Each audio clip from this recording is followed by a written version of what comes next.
గురుగారు మీ పేరు? నా పేరు కాబో దేవదాస్ అండి. ఏం చేస్తారు? వ్యవసాయం. ఏంటి మరి ఎలా ఉంది వ్యవసాయం పరిస్థితి? కుటుంబ ప్రభుత్వం బాగుందా బాగాలేదా? చాలా బ్రహ్మాండంగా ఉంది. రైతుకు గిట్టుబాటు ధర వచ్చింది, రైతు ఖాతాలో డబ్బులు పట్టి అనుకూలమైన వాతావరణం చక్కగా ఉంది. వాటర్ కూడా నీళ్ళు కూడా చాలా చక్కగా పైరు చాలా చక్కగా ఉంటుంది. అంటే మరి ఈ రోజున కూటమి ప్రభుత్వం వచ్చిన 20 నెలల్లోనే రైతులందరూ ఆత్మహత్యలు చేసుకుంటున్నారని చెప్పి వైసీపీ నాయకులు మాట్లాడుతున్నారు. నిజమేనా అది? వాళ్ళు చాలా దుర్మార్గమైన మాటలు. ఇప్పుడు వాళ్ళు ఉన్నప్పుడు ఎంతమంది మరణించారో అది వాళ్ళ దగ్గర లెక్క ఉంది, వాళ్ళకు తెలుసు. ఇవాళ ఎంత లెక్క ఉందో మా దగ్గర ఉంది. ఈరోజు అక్కడ కూడా చంద్రబాబు నాయుడు గారు కూటమి ప్రభుత్వం ముందుగా రైతుకి ఏం కావాలా ముందు కాలువలు చూశారు. వాళ్ళు ఎక్కిన టైంలోనే వాటర్ రాపోతున్న కాలంలో ఎంబడేస్ మంది ఇచ్చి క్రెయిన్లు పెట్టి తూటాతలు ఇచ్చి రైతుకు చేపుకొని నీరు అందించారు. 5 ఏళ్ళు ఎక్కడ కూడా ఒక మట్టి పెట్టిన క్రెయిన్ పెట్టిన పాపలే నీరు అందరాయి. చాలా దారుణంగా ఉంది గతంలో. మరి ఇంత జరుగుతున్న డెవలప్మెంట్ రైతుల పరంగా ఇంత చేస్తా ఉంటే మరి వైసీపీ నాయకులు ఎందుకని బాబాయ్ ఆ విధంగా ఫేక్ ప్రచారం చేయటం, అసలు రైతులు పట్టించుకోవట్లేదు, అసలు కూటమి ప్రభుత్వం అంటాం ఎందుకని అంటారు? ఇప్పుడు ఇంతకుముందు వాళ్ళు పాలన చేశారు, వాళ్ళ పాలన జనం చూశారు, రైతుకు డబ్బులు ఇస్తామన్నారు. చాలా వేల మంది రైతులు డబ్బులు ఎగ్గొట్టారు, ఖాతాలో డబ్బులు రాలా, పట్టించుకోవాలా. కొంతమందికి అడంగలో తప్పు పడిందనో లేకపోతే పాస్బుక్ రాలేదనో రకరకాల కారణంగా ఈ రోజు కూడా ఎవరికైనా పడిన వాళ్ళకు ఉంటే డబ్బులు ఆ రైతుకు డబ్బు పడే విధంగా ఆ ప్రణాళికలను పొడిగించి వాళ్ళకు కూడా డబ్బులు పడే విధంగా ప్రభుత్వం చాలా చర్య తీసుకుంది. అందరు రైతుల్లో ఖాతాలో డబ్బులు వచ్చే విధంగా చూస్తుంది. అంటే అసలు రైతులకి మంచి చేసిన ప్రభుత్వం ఏదైనా ఉందంటే వైసీపీ ప్రభుత్వం. గతంలో వైఎస్ రాజశేఖర రెడ్డి పట్టించిన ఇప్పుడు జగన్మోహన్ రెడ్డి గారు అదేవిధంగా చేశారు, పరిపాలన చేశారని చెప్పి అంటున్నారు. మరి నిజమేనది? ఇప్పుడు మీరు అన్నట్టే వాళ్ళు చేసినట్టు 11 సీట్లు ఎందుకు ఇస్తారు? వాళ్ళు చాలా చక్కగా చేశారు, చాలా ఇదిగా ఉంది కాబట్టి వాళ్ళకి అవకాశం మళ్ళీ ఇంకో గవర్నమెంట్ వచ్చే విధంగా అవకాశం ఇచ్చేవాళ్ళు. కానీ ఆయన దుర్మార్గం పాలన చూసి ప్రజలు విసిగిపోయి ఇలాంటి ప్రభుత్వం వల్ల జీవితంలో వస్తే జనం బతకరు, పనులు కూడా సాగు ఆయన గమనించి 11 సీట్లు సరిపెట్టారు. 11 సీట్లు ఇచ్చినా కూడా ఆ 11 సీట్లు కూడా సద్వినియోగం చేసుకోలేకపోతున్నాడు. కనీసం అసెంబ్లీకి వెళ్ళి మరి ఈ పనులు జరుగుతుంది, ఈ పనులు ఒక డిమాండ్ ఏది ఆయన దగ్గర, ఒక ప్రణాళిక ఏది? ఏమి లేక కూర్చుని ఇంట్లో కూర్చుని ఆ ప్రసవన రమ్మని కూర్చుని మాట్లాడితే సరిపోతా. నేను ఇక్కడ నుంచి పాదయాత్ర చేస్తా. నీ పాదయాత్ర చూశారు, నీ పాలన చూశారు, నీ ఇబ్బందులు చూశారు, నువ్వు చేసే రౌడీజాన్ని చూశారు, నువ్వు చేసే అరాచకాలను చూశారు, నువ్వు చేసే దోపిడీలు చూశారు, ఇసుకు కానీ మద్యం కానీ మళ్ళీ హౌసింగ్లో కానీ ఎన్ని రకాల స్కామ్లు అన్ని రకాల్లో ఎట్లా తీయాలి అటు తీసావు.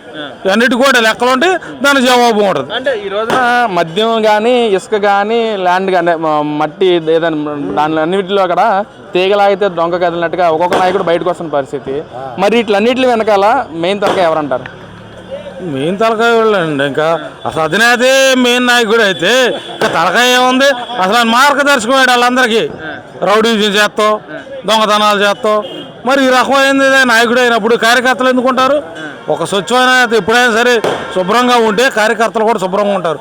మనమే జైలుకి వెళ్ళి రౌడీజంగా మాట్లాడి వాళ్ళని కొట్టండి రఫా అయింది. కొట్టుకోవటం జనం అభివృద్ధిలో పోటీ పడాలి, సంక్షేమంలో పోటీ పడాలి, జనం ఏం చేయాలని గమనించాలి.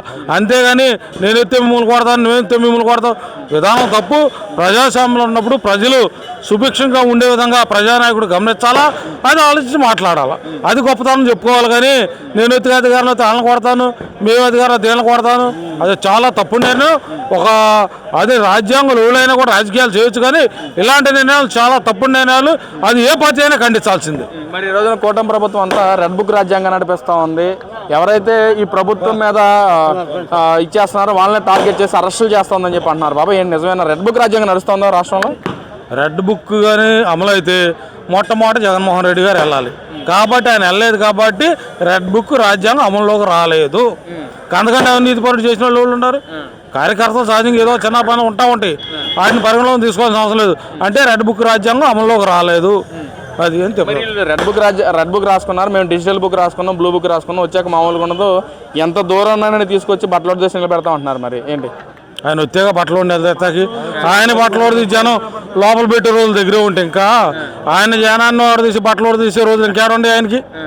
ఆ రోజులు రానే రావు ఆయనకి. అదేంటి బాబాయ్ 2 సంవత్సరాలు అయిపోయింది, ఇంకా 3 సంవత్సరాలు కళ్ళు మూసుకుంటే అది కూడా అయిపోతే ఇంకా గెలిచేది మనమే అంటున్నారు మరి వైసీపీ నాయకులు. అందరూ అట్టే అనుకుంటాడు. ప్రతి ఒక్క వ్యక్తి పోటీ చేసే వ్యక్తి నేను గెలుస్తాననే స్వభావంతో పనిచేస్తాడు. కానీ మనం చేసిన పనితీరే మన వెనకమాల ఓటమి గెలుపులు నిర్ణయిస్తాయి. అది ఆ పని ఆయన చేసుకోలేకపోయాడు, అందుకని 11 సీట్లు సరిపెట్టి కూర్చోబెట్టారు. బాబాయ్ మరి ఏదైతే కూటమి ప్రభుత్వం వచ్చి 22 నెలల కాలంలో డెవలప్మెంట్ చేసిన ఏది అని అడిగితే మీరేం చెప్తారు అసలు? ఇప్పుడు సూపర్ 6 పథకాలు ఉండి 3 గ్యాస్ సిలిండర్లు ఇచ్చారు, ఉచిత బస్సు ప్రయాణం, మరి అమ్మకం వందనం, మరి రైతుకి 20,000 రూపాయల అకౌంటు, మరి ఈ రోజున మేనిఫెస్టో లేకపోయినా దివ్యాంగులకి యువకాలంలో లోకేష్ గారు ఏదైతే హామీ ఇచ్చారో ఈ రోజున వాళ్ళకి కూడా ఇవ్వడం జరిగింది. అదేవిధంగా వాళ్ళెమ్మట సహాయులకి 40% రాయితీ ఇవ్వడం జరుగుతుంది. రోడ్లు చూస్తే అనేక రాష్ట్రంలో చూస్తే 5 ఏళ్ళు ఎక్కడ కూడా తట్టి మట్ట కానీ తట్టి పార కానీ ఎక్కడ వేసిన దాకా లేదు. ఈ రోజు చూస్తే రోడ్డు మీద కళ్ళు మూసి నిద్రపోయి వెళ్తున్నారు జనం. ఈ రోజున జన ప్రాణాలు కానీ ప్రయాణం కానీ అన్ని సస్యశ్యామల సౌకర్యంగా ఉండి జనం అందరూ కూడా ఈ 20 నెలల పాలనలోనే సుభిక్షంగా చక్కగా ఉన్నారు. రాష్ట్ర ప్రజలందరూ కూడా సంతోషంగా సౌభాగ్యంగా విరజిల్లుతున్నారు. బాబాయ్ మరి లోకేష్ గారి పనితీరు ఏంటి అసలు? ఎలా ఉంది ఆయన పనితీరు? విద్యాశాఖ మంత్రి ప్లస్ ఐటీ శాఖ మంత్రి ఏంటి, ఏమైనా సంస్కరణలు ఏమైనా చేస్తున్నారు డెవలప్మెంట్ పరంగా? ఇవాళ నారా లోకేష్ గారు మంగళగిరి నియోజకవర్గం రావడం అంటే మేమందరం కూడా దేవుడు వరం ఇచ్చినట్టుగా భావిస్తున్నాం. ఈ రోజున ఆయన పనితీరు చూస్తే ప్రపంచ స్థాయి మొత్తం నేతలు కూడా ఆంధ్రప్రదేశ్లో మంగళగిరి వైపు చూసే విధంగా లోకేష్ గారు ప్రణాళికలు తయారు చేశారు. అభివృద్ధి కార్యక్రమాలు కూడా ఆ రకంగా పరిగెత్తున్నాయి. చిన్న చితక పేద బిక్కి ఎవరైనా కూడా ఒక కాగితం మొక్కతో అయ్యా నాకు ఈ సమస్య ఉందంటే ఆయన డోర్ తట్టి ఆయనకి ఇచ్చి ఆయన సమస్యలు తీర్చేస్తున్నారు. ఇవాళ పార్టీ నేతలు కూడా సమన్వయంతో పనిచేస్తున్నారు. ఆయన చక్క కూడా యంత్రాంగం ద్వారా చక్కగా నడిపిస్తున్నాడు. అనేక సంవత్సరాలు సస్యశ్యామలు సుభిక్షంగా చేసి పెడుతున్నారు. అంటే గతంలో మంగళగిరి నియోజకవర్గం కొంతమంది ఇళ్ల స్థలాలు కూడా లేని పరిస్థితి, మరి అలాంటి వాళ్ళకి కూడా ఇళ్ల పట్టాలు ఇవ్వడం జరుగుతుంది. మరి ఏంటి బాబా? ఆ రోజున వాళ్ళకి బీఫారాలు ఉండా, వాళ్ళకి పట్టాలు లేవు, నివసిస్తా హౌస్ అయితే ఉంది, వాళ్ళది అనే హక్కు లేదు. ఆ రోజున లోకేష్ గారు మంగళగిరి నియోజకవర్గం పర్యటిస్తా ఇటు తాడేపల్లి కానీ ఉండవల్లి కానీ వీటన్నిటికి కూడా వాళ్ళకి ఆ రోజున హామీ ఇవ్వడం జరిగింది.